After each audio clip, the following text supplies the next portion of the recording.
Hello everyone and welcome back to the channel. For this video, I'm going to go over functions in C++, and function is a concept that is available in almost every programming languages. So what is a function? A function is just a block of code that performs a specific task. Now, if you look on my screen, you would see int main and open and closing brackets with open and closing parentheses, and we have a statement return 0. This is a function that comes with the C++ package, and it is called the main function.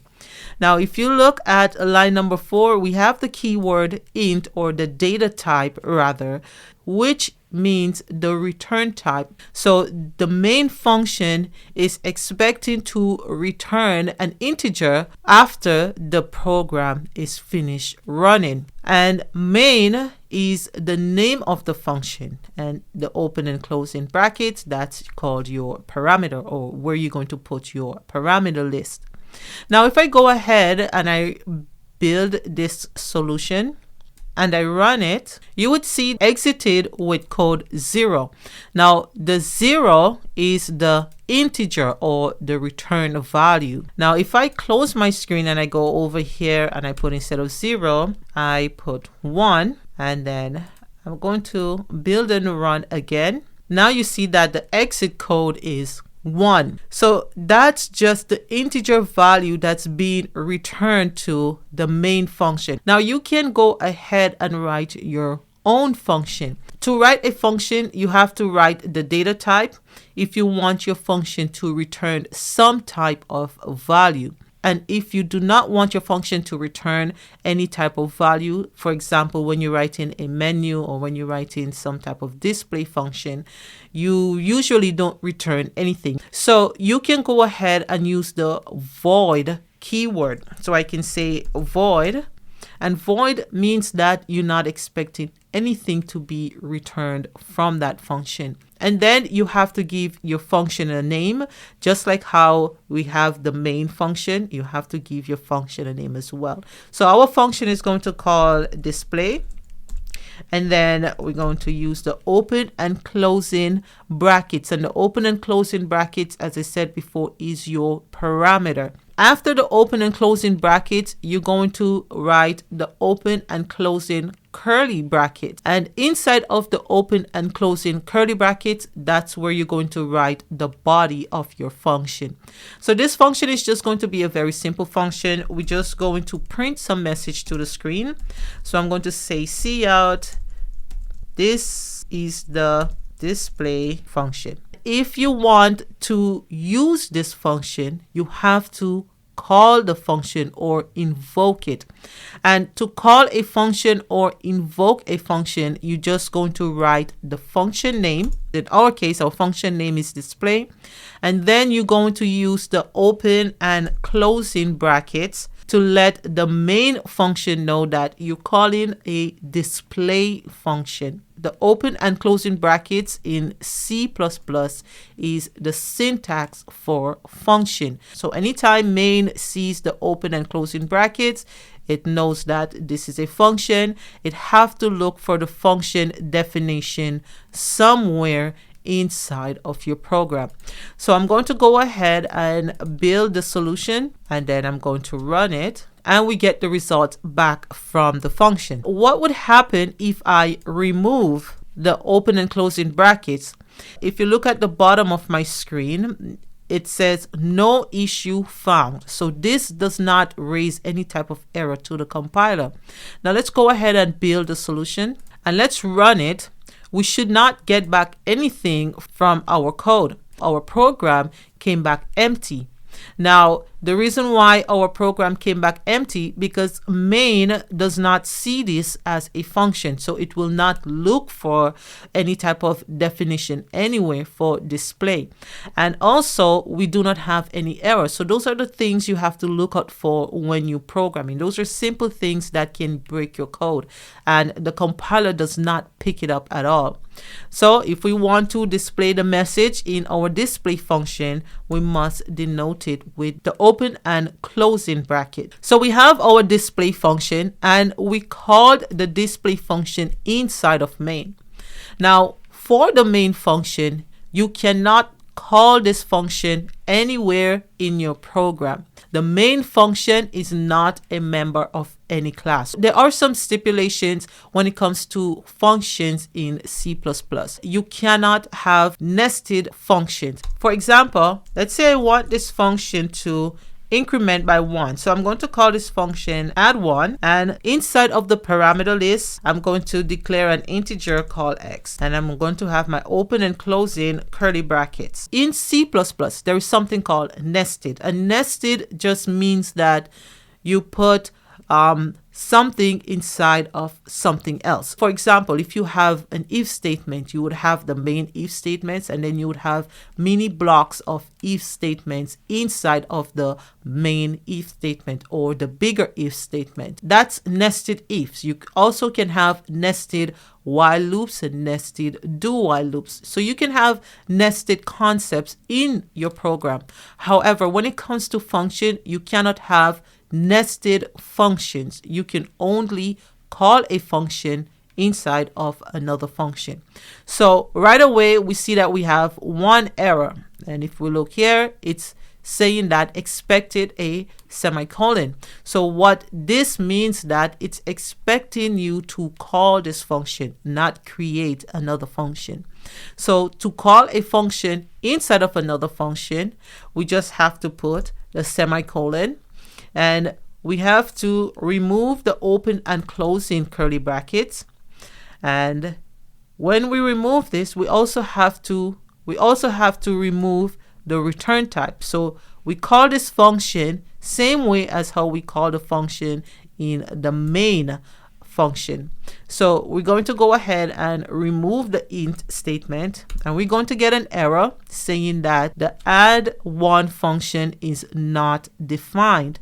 So to define this function, we're going to go above and we're going to create our add function. So we're going to say add1, and in our add function, we're going to take an integer x, and then for this function I want x to equals to x plus 1 because I want to add 1 to x. Then I'm going to return x. So inside of here, I'm going to remove my int data type, and then I'm going to just add 10. I'm going to call this function. So I'm going to take the function and I'm going to put it here. I'm going to put a semicolon and a space. I'm going to build again and I'm going to run it, and it display 11. There are two ways you can introduce functions in C++.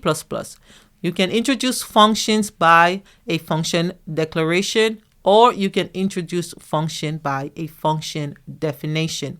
So I'm going to start with a function declaration. A function declaration is also called a prototype. So what we can do here, let me go ahead and delete these functions. And I'm also going to delete the display function inside of main as well, because we had deleted above. And I'm also going to put back my return 1 to return 0. To declare any functions in C++, you must use the return type, which is going to be int, the name of the function, which is going to be add1, and the parameter list, or the parameter. So inside of our parameter, we just want an int, and we're going to call our int x. And then you put the semicolon.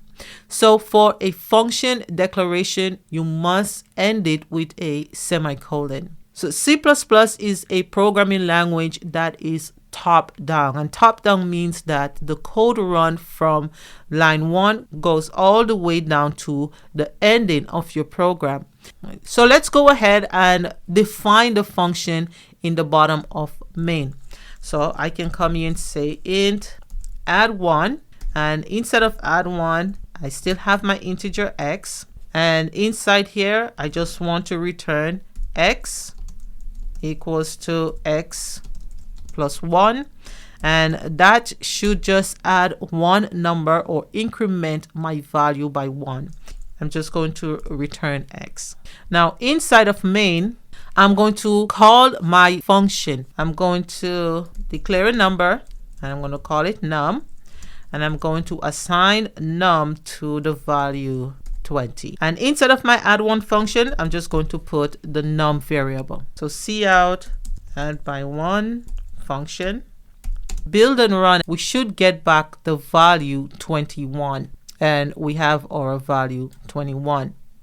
So that's how you define and declare a function. So a function declaration is called a prototype.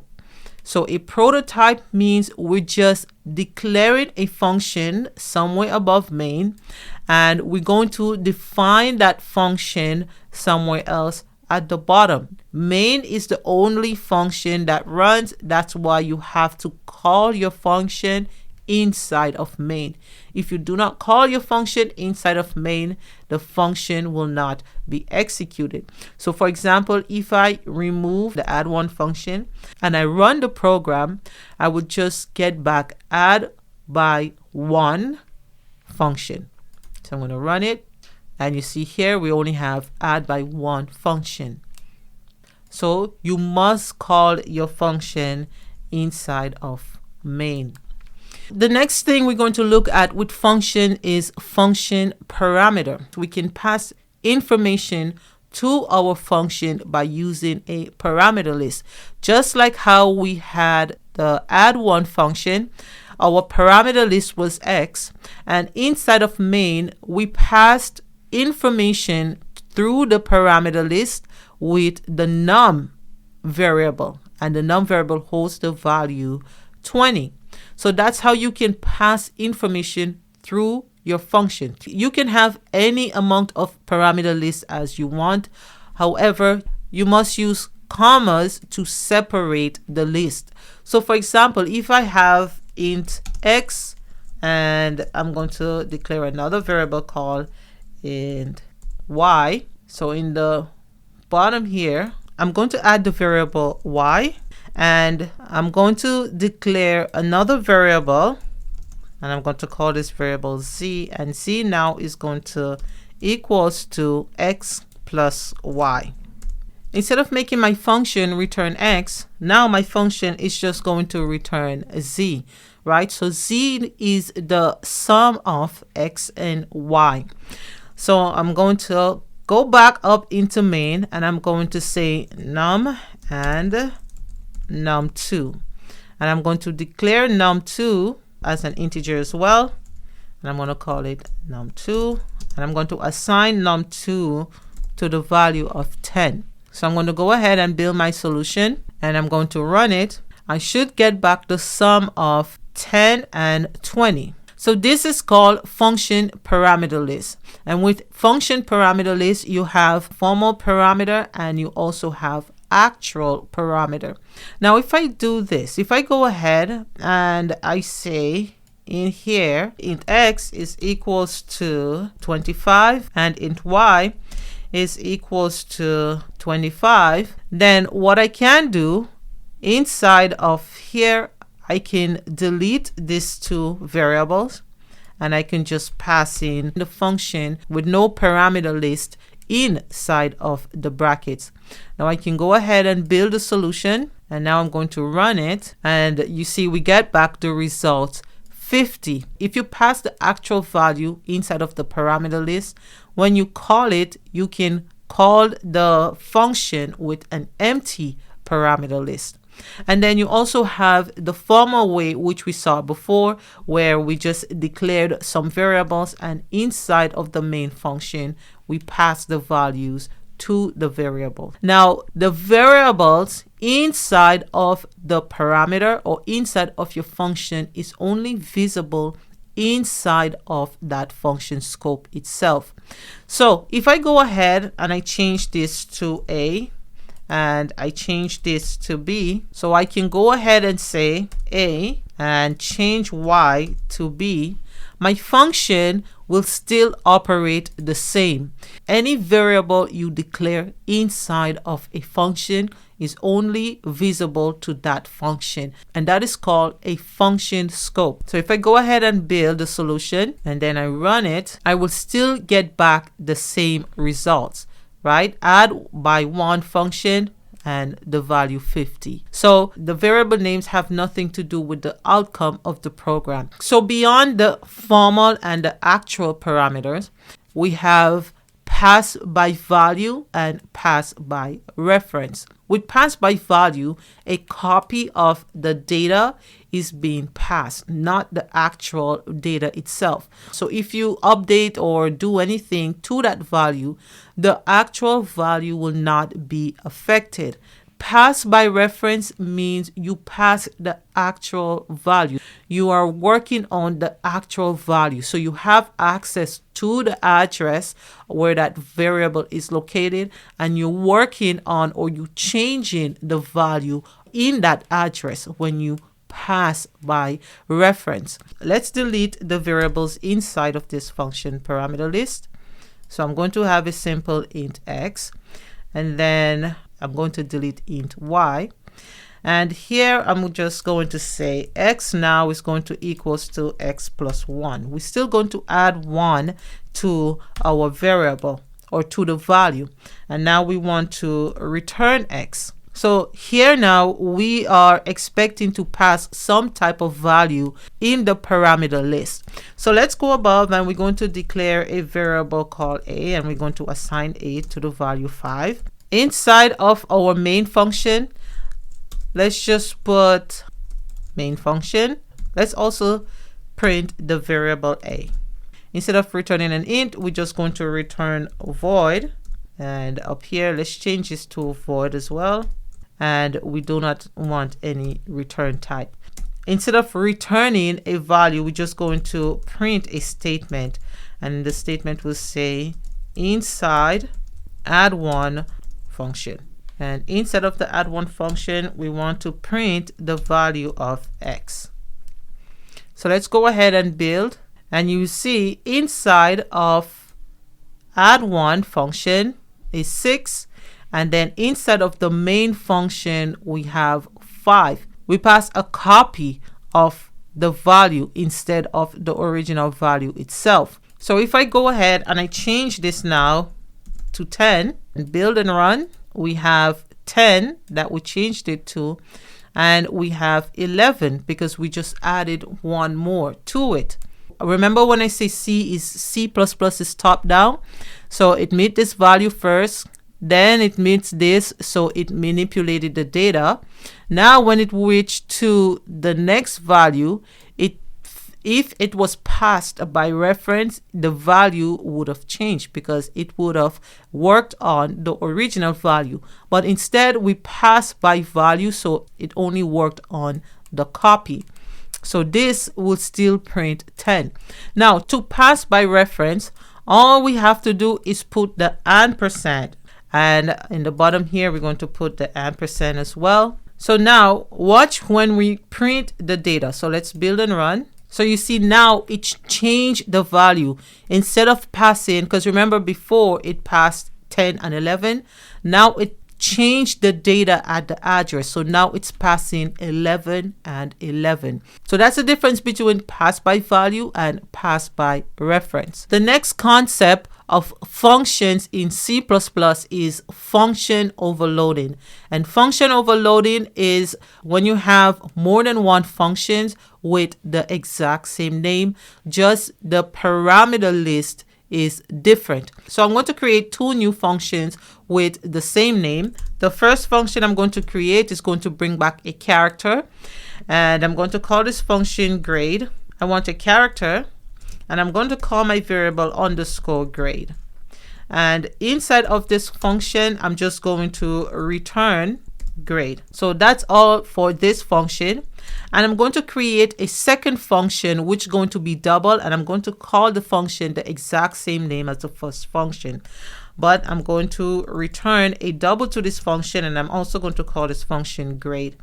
And inside of the function parameter list, I want a double, and I'm going to call it grade as well. So I'm going to go inside of main and just do some print statement. I'm just going to print letter grade, and I'm going to call the grade function, and I'm going to pass a character to that function. So I'm just going to say a, and then I'm going to print again, and I'm going to say number grade. I'm going to call the grade function, but this time I'm going to pass in a double. Those are my two functions. They have the exact same name, grade, but the parameter and the return type is different, and that's what you call function overloading.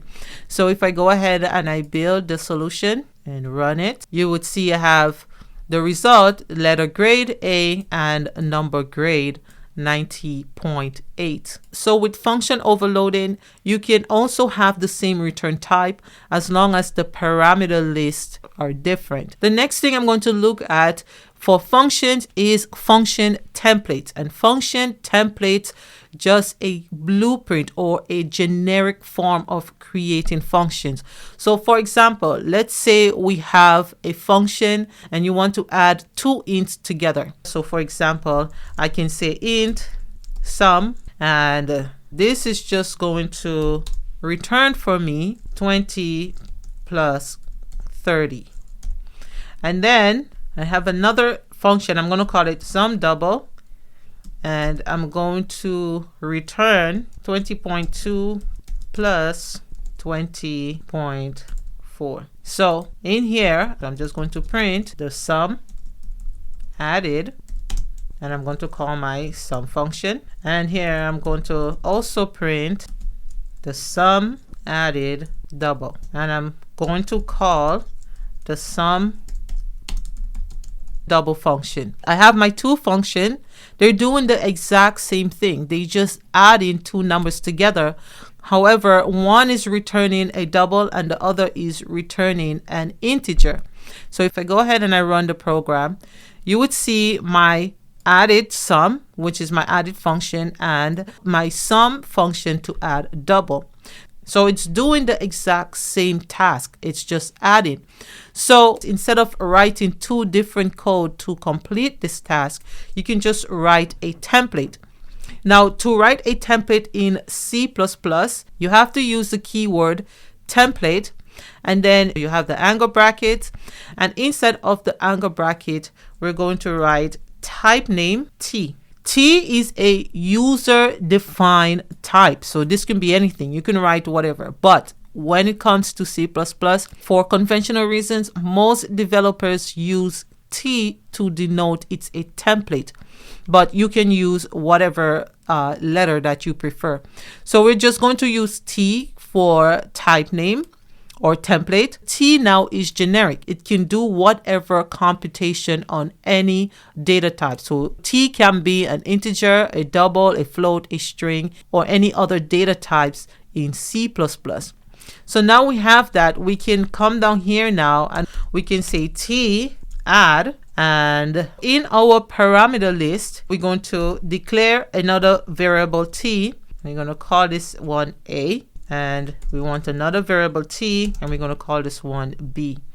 And then for here, we want to return A plus B. In here, we're just going to call the add function. We're going to call the add function in here as well.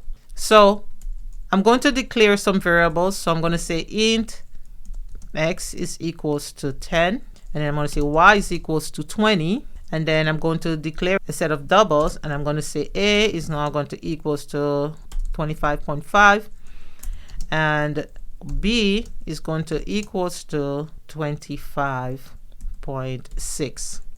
So in our add function, we're going to put Z and Y, and instead of the add for the double, we're going to put A and B. And now let's build and run, and we have our values.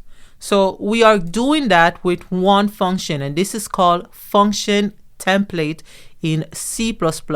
We're just using one function to do multiple tasks of the same kind. The last thing I want to go over with function is function recursion. And function recursion is when a function calls itself to do a very simple task. Recursion only works on base case. Now, when you programming, it's always not the best thing to use a recursion. Recursion can get complicated, which I'm going to make a full video for recursion by itself. But I'm just, being as we on the topic of functions, I'm just going to go over it briefly. That's it for today's video. If you have learned something, please don't forget to like, subscribe, and share, and I will see you in the next video.